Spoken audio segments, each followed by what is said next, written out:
Colonel Eugenio Lara. So let's focus specifically as to why we're here today in the spirit of this event. To award and witness the Congressional Gold Medal collectively to Lieutenant Colonel Eugenio G. Lara and the Filipino veterans of World War II. And this act may be cited as the Filipino Veterans of World War II Congressional Gold Medal Act of 2015. So some of the findings of Congress were strikingly similar to my grandfather's accounts. So first, as noted, President Franklin D. Roosevelt on July 26, 41, called into service of the United States all of the organized military forces of the government of the Philippines. The day after, July 27, 41, the United States Armed Forces of the Far East were established.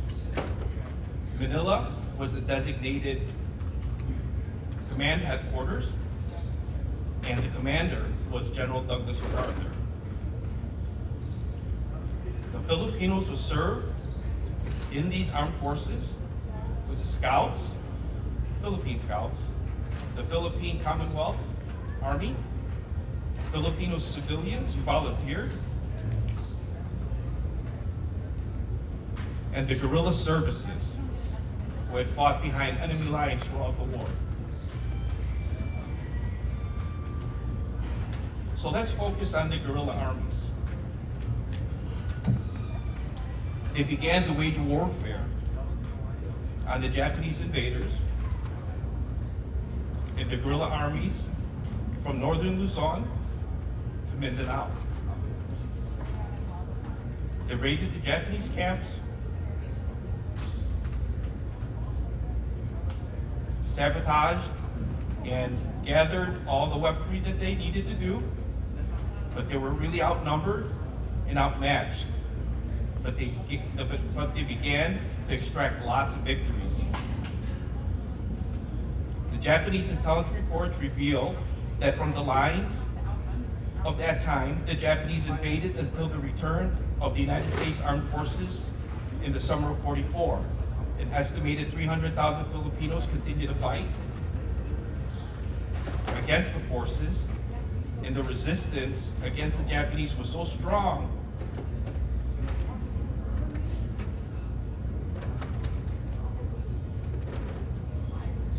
that the Japanese had to create the Morista Butai, which was their own special forces to try to fight against these really strong guerrillas.